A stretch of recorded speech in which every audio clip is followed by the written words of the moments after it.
has been our main goal for 40 years. So here's how finest presentations are possible every time.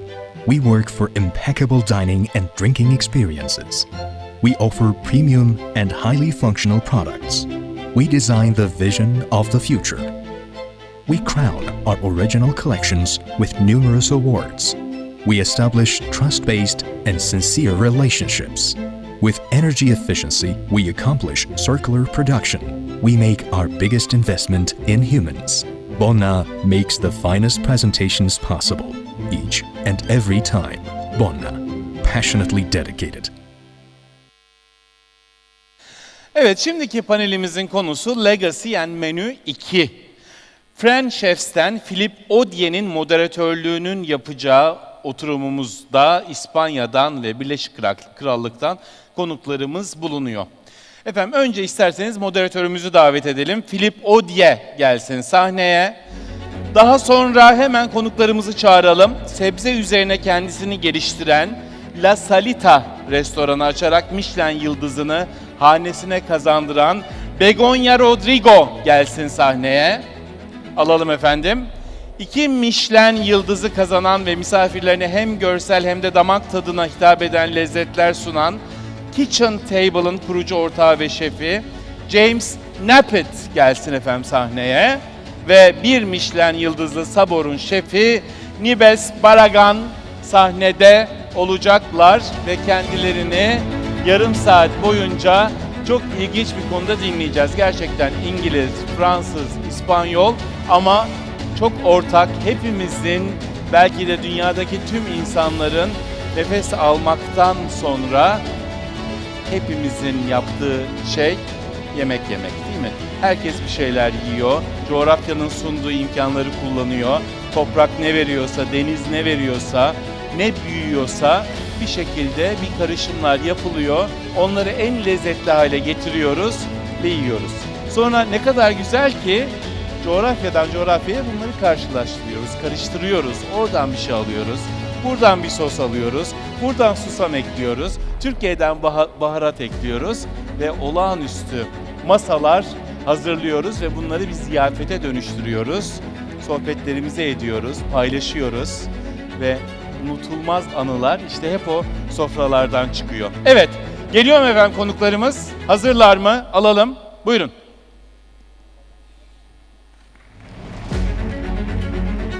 Thank you. Ladies. Hello everyone. So I think just before starting, we're gonna start with the videos first. Oh. Here he goes.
Yes.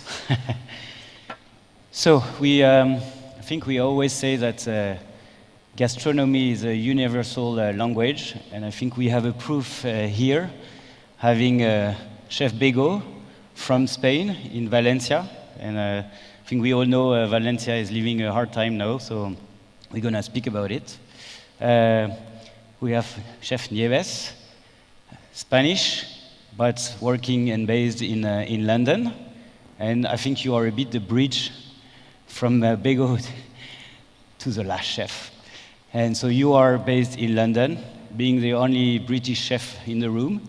Yeah. So Chef James.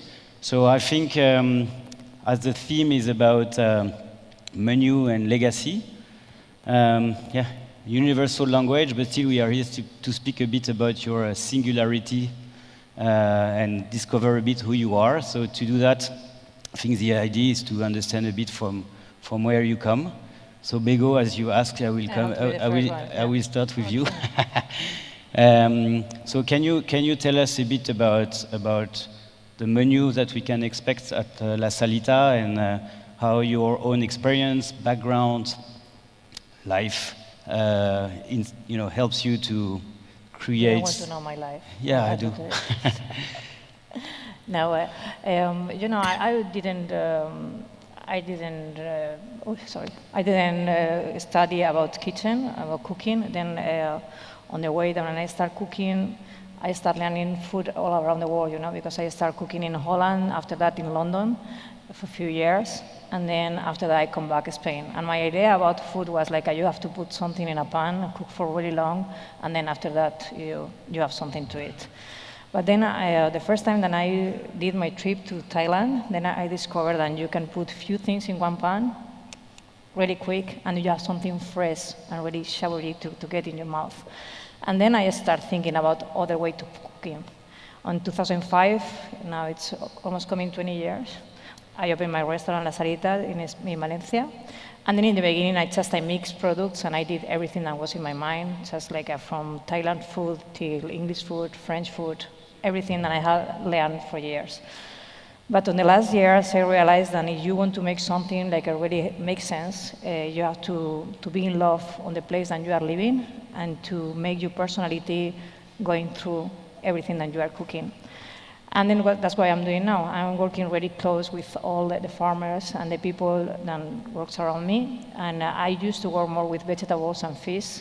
I don't used to work with meat in one way because I don't need too much meat meat, and then to cook something that doesn't inspire you, or you don't know, for me it's bored, then it's difficult to create something that you can make somebody else happy. And this is more or less what I'm doing in La Sarita. Everything is going around acidity, fresh products, and something that really inspires me and makes me to have. And also now, on these days, we changed the place, and we are in a really nice place from the 80s, and then it's an old house. Everything, like it all together, makes sense. The food makes sense, the place makes sense, and all together make a real experience. So either you love it or you leave it, right? Yeah. You have to take it all. Yeah, but that's, for me, it's more or less, it's like when you are eating in a place and you have somebody that is thinking through what you're going to eat, you are eating more or less the personality of the person that is making. Yeah, makes sense. And so for you, Nieves, I know that your restaurant is not one restaurant, so I think it's interesting to discuss a bit about how you explore your background to also give different experiences to your guests. Yeah, because when we're talking about legacy and menu, when I opened Sabor, which is a Spanish restaurant, it was very difficult for me to divide where menu I was going to make, and because legacy gives us heritage and what you've been collecting during the years you've been cooking for 25 years now, I will say is a gift. So I need to give that gift to myself and to London, because London in that time, 8 years ago, it was ready to the guests understand the diversity gastronomy we have in Spain, which is another gift. North to south, east to west is just incredible. And so I decided to open 3 areas, which is, the first floor is the asador, which I want to keep the traditional Spanish cuisine. Then we have the counter, where I develop myself, where I have fun and with my team and we cook an amazing food. And then, of course, we need to have a bar, which is focused more in South Spain. So we eat with the fingers. So you have these 3 areas which I have to heritage from what I've been cooking during my years. I have to give that gift to myself and create sabor. Oh, nice. And leading to you, Chef James. So what I've seen of your restaurant is that, the name also explains it, that people are there to also live an experience and really close to you, right? Yeah, so our kitchen is the restaurant. So the table goes around the kitchen, as you might have seen in the video. And our menu basically revolves around the seasons of Britain. So I think we're in here, I've been lucky enough to travel the world and sort of cook in different restaurants around the world. But when I finally wanted to do my own thing, it was good to come home, because I think England's one of the a place where it has 4 very distinct seasons. So we have the spring, summer, autumn, winter. But in those seasons, we really have that weather. So summer's a little bit shorter than the rest of them, but we have proper winters, we have proper autumns, and within that, England is now, I think, at the best it's ever been with the produce we can get in the country and the offerings we can get. So right now we're in game season and being able to get all the wild game and the birds. So we have an abundance, literally on a plate, given to us to create our menus, and I think when you're handed this array of ingredients, that's the joy and my energy in cooking, and we don't have to look abroad for anything else when it's already here. So we sort of have a rule where if it lives or grows in the United Kingdom, we never buy foreign. So we'd never buy foreign cauliflowers or foreign lamb or something like that. And we do our best to make sure that we. Half of the energy in our menu is finding these ingredients. So, once upon a time, you'd make 4 or 5 phone calls. One was for meat, one was for dairy, one was for vegetables, and that was sort of it. And that, we can phone up. We've got one guy for beef, one person for lamb, one person for sea bass, one person for squid. So we have all different fishermen. So it's not like one fish phone call now. And that's the same in vegetables now, from incredible rhubarb to peas, all different farmers all over. And that's the core of the menu at Kitchen Table for sure. So you use this constraint as a way of forcing you to. Yeah, we're not on this challenge of saying we only use 100% British.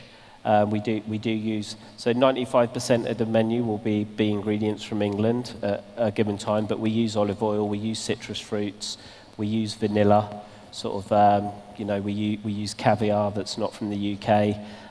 So we have a few what I call luxury ingredients that the UK's not really doing yet. So I hope it's a long time before we produce great vanilla and stuff. So.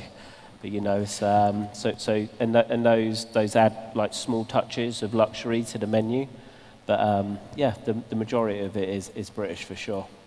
Okay, so I think the idea was to know a bit your background to better understand from where you come to today, and then it leads me a bit to your state of mind of today and how you feel that legacy is a gift. So from what you learn, the people that you work with. Or sometimes it gives boundaries that you want to go away from. So what is your state of mind of today about, from what you've learned all those years and the people you work with, how do you use that today? Is it an opportunity, a gift, or more sometimes you feel like a bit, you would like to go away from it? Yeah, well, when you start cooking, I have my boss, and then he teach me quite a lot. My first boss, he teach me quite a lot. But after that, I I teach myself, you know. It's on the way that on these days, and people doesn't touch the books and this kind of stuff. I was the one that was reading books all the time and just learning all the theory from everything. But after that, I learned cooking. It just was the only way to do it. But also people show me what was my best points of cooking. And then, but after that, I realized the best way to cook is when you fix yourself and what is going around yourself. And then working on my point of view, you are talking now about luxury products and all this kind of stuff. My big work on these days is to show the people to eat vegetables without to put caviar on top, you know? Because it's like, sorry to say that, but it's, on one point it's like we are working with this kind of ingredients. Before we were talking about sustainability and all this kind of stuff. If I pay quite some money, I pay the money that costs the vegetables that I am using, and I want people respect this. I cannot put a spoon of caviar just to make sense, or the people think it's worth to pay for this than they are eating. And this is what people that is working with me show me to do it. And then it's more the inspiration is just to see what is going on around, what is coming from the ground, and what we can do to make new for the client. And in another point, it's like we are now in the gastronomic restaurants. I think we are in the point like I think everybody knows to cook, you know. It's long years and everybody's teaching how to cook the things, fish, meat. And I think in the gastronomics we have now the challenge to show the people something else, not just how they can eat good, you know. It's like before they were talking about the good quality of the fish, how to eat, or now we have to show the people another way to cook, you know. For example, we are doing vinegars, then I use 4 years of my life to get one good vinegar, and then it's what I can show to my clients. Just something like make an extra to come all to restaurants. Okay. And for you, Niebes, I remember we talked before, and you said also when you opened your restaurant 8 years ago, you said that it was also a question of people, you know, you were feeling that people were ready to kind of receive the food offer that you were ready to do. So how's your state of mind today? How you use what you've learned about, let's say, a new market, even if it's not so new for you anymore, but you know, how do you manage that? Sabor is now 8 years. So I didn't want to open, you know, it was a lot of opportunities because it was a very successful restaurant. It was coming a lot of opportunities. Nieves, let's open another restaurant here, let's open another restaurant there. But I was not feeling because my team is not ready. So if my team is not ready, how I'm gonna heritage that next step, which is super important. So after 8 years now, it took me to next year we're gonna open another project. And I think now you can see that my team, you know, it gave you identity because it's been next to you for so many years. We've been working together for such a long time that we understand. And at the end of the day, I think people, what they get from you is the identity. So now is when I feel that we are ready to open another restaurant because you can see my team is following you. So I guess like we heritage or we do some legacy in there, right? Sure. And for you, James, I know you traveled a lot before. So, what would you say? Like you've brought all that knowledge to create something new, or you, on the opposite, try to go back to your roots? How did you come with the menus and the food that you offer today?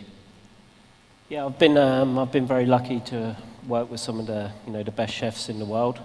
You know, in my own country, training with like Gordon Ramsay at Royal Hospital Road, when it was only, I say only, when it had 2 Michelin stars, and he was on that journey to get free to see probably the most ambitious man that I've ever met in my life at that point, to sort of want something, and then going on to working with like Thomas Keller in New York, and I did my time at Noma with Rene, and Rick Stein as well in the UK, like another complete. So all 4 completely different chefs, and you know, when you come back from these restaurants, I don't know if sometimes people expect that you're going to cook the way Noma cooks, cook the way Thomas cooks.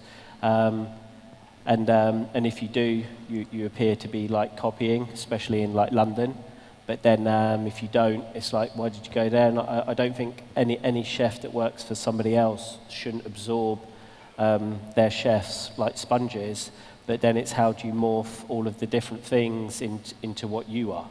So the food we do at Kitchen Table with my team is 100% our food. But am I using techniques I learned at Noma? 100%. Do I have recipes I use from Per Se? 100%. Same at, in London. And if I didn't do that, then it's like, a waste of like all of my training. What was the point? But it's about how you make it personal to you. And from sort of like respecting ingredients, how to run a kitchen, respecting your team members, how to run a team. Like every chef has a different way, and some things you might agree with and some things you don't, but you learn from all of them, and again you mold that into running a business as well. How do you run a successful business? You can't just be like, you can't just cook when you have your own restaurant. You have to be able to run the place, and like Kitchen Table's 12 years old now, so I started that. I run the whole business with my wife, who I met at Per Se as well. So like I'm quite lucky that, I've been lucky that I have been able to concentrate on the food and the team. And she's always done the wine and the front of house and everything like that. But we've been a good partnership, but it's with her learning from her journey to us opening back in like 2012 now that sort of got us to where we are today. And that sort of like leads into legacy, I guess, right? Yeah, for sure. So I think what we've discussed is a bit, the legacy of the past, and we've seen a bit where you are now and how you play with it. And I think maybe we have some sous chef in the room or kitchen teams, and what I would like to discuss with you is how it can be your turn to create kind of legacy for your teams, for the new generation. Mm-hmm. How do you see, if you compare the way you receive the legacy? So I always remember some stories from chefs that, they have been learning the hard way. and today, hopefully, the time has changed. So how also you manage to, renew a bit the way you share things and you give, legacy to your teams? It's really difficult now. Well, I don't want to say it's impossible, but I think it's really difficult because on these days everything runs. It's when we open, I think we have quite old business for the days than we have now. Now business is like you open a business, you need to have Michelin-starred in 6 months. I don't know how many price in 1 year. After this time, you start saying, I need something like make me feel to keep on going. And then, maybe later they think, maybe I want to learn to cook because maybe it's interesting to have a restaurant. But I think it's really difficult because you need, and I'm not agree because on the last days I learned a lot. It's a lot of people saying like, okay, maybe you are not like, you cannot inspire your people or you cannot do it. We try to do it in all the ways, but it's difficult because to us they show that you have to keep on going and then you have to be constant and then you have to enjoy the way, I think Eneko, if he's here one day, he say it, you have to enjoy the way. And people is not enjoying because they have all the finish is already there, and also it's like you are all day long with the social media, all the inputs is like you have to be here, you have to be there, you have to do that. And then, it's on my way thinking as a cook or even not as a cook, just like a business person. It's like I have to think in a long way and I have to think on the best people going around me. If I have to say somebody, if I have to give somebody my legacy, I will expect that they can think like, okay, Begoña was really with good people around and made her to get better and better by the days. But it's really difficult. If you ask me how you do it, I don't. It's like we try. We try to inspire our people. We try to give them the best possibilities. We change a lot everything about kitchen duties. Like we've been working more than 100 hours a week. I think now on these days no one works more than 40. Everything doing like a more and more professional. But I hope one day they say, okay, it was good, all my heritage that I get from you, but I don't expect that. And for you, Nieves, I know it's everywhere in the world that we face, so the industry face difficulties with staff. I know in London especially, lately there were also some issues. So how do you manage that, and how you give the chance to the new guys? I think at this stage, you're not only a chef, you're a mother, you're a doctor, you're a psychology. You see, it's like you need to be. They need to be support the team at these times because people have a lot of issues and it's very difficult for them. They don't understand to work so many hours. So you need to make sure that you create a family. We call it like a family. They need to trust you. You need to be a leader. For them to start to believe that they are in the right place, for them carry on in the next step. Especially in London, if you are lucky that you keep more than 2 years a team, it's very difficult. I'm very lucky that I got people from since we opened, which is 8 years, it's a lot. Yeah. But again, because you need to be, they need to feel supported, they need to feel like they're learning every day, so you have to be inspiring them all the time.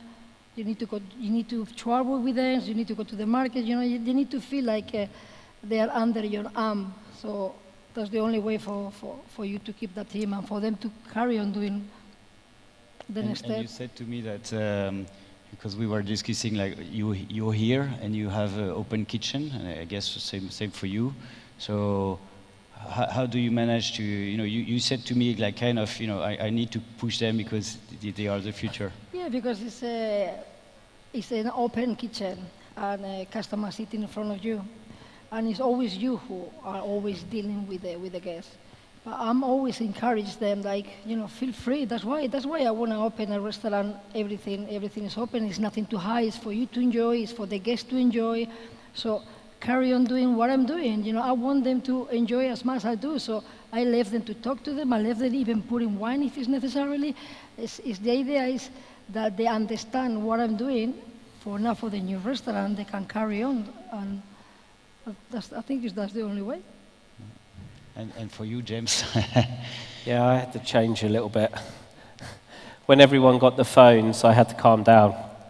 So at the beginning, when you first have your restaurant, there's a lot of emotion, and you have a way of thinking, and you've always worked in sort of closed kitchens, and chefs talk to each other in certain ways, and we have a thing. And I come from some strong chefs. But now I think it's a good thing as well. And now, like, you have to. There is more, like, a bit like she said. There's more nurturing, more under the arm. But I do think the flip side of that is that I've met some really cool people on this trip, and a lot of the people that are taking us to the hotels and making sure we're here on time and all that. These guys are from studying at Le Cordon Bleu here, and I was talking with a couple of them last night, and they're like we hope one day to be like all of these chefs. And I was like, only you're in charge of that. Like, it doesn't have to be a hope. You can make it happen. And, a bit like legacy is like, I've sat like this a long time ago watching chefs that I really dreamed like I'd meet one day, or be able to work with one day, or be like one day, or sit up here and do a talk like this. And that whole journey, and the message to young chefs is still to today, it's 100%, it's like sacrifice. And there's no successful chef that I know of that hasn't worked the hours, sacrificed everything, like missed their children's birthdays, missed important events, had to do things. And, even chefs I've had now, they're like, oh, you're so lucky, you're going to Turkey and that, and, you're lucky to get this opportunity. And I'm like, well, if you work like me and the chefs I've worked for have worked, the opportunities will come, right?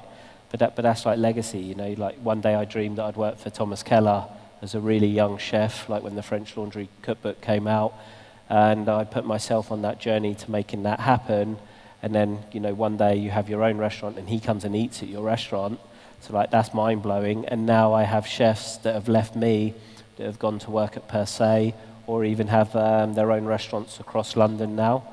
And but all of those chefs have sacrificed and worked hard to get there.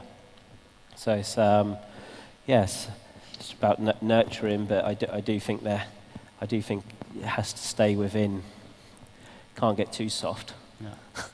So I hope our legacy of today will have been some inspiration to you and some advice for the new generation. But just before finishing, do you want to say a few words about Valencia?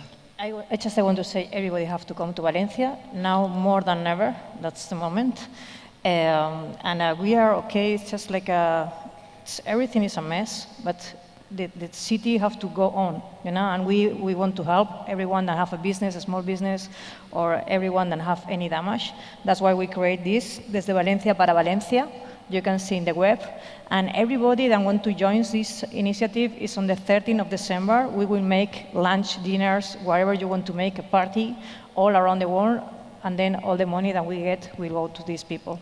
Okay, then you feel free to make and to think about anything that you want, and you can help us. Okay, thank you very much. Thank you. That's Emilio. Thank you so much. Thank you. You were just in time, by the way. Yeah. My goodness. My God. Beautiful.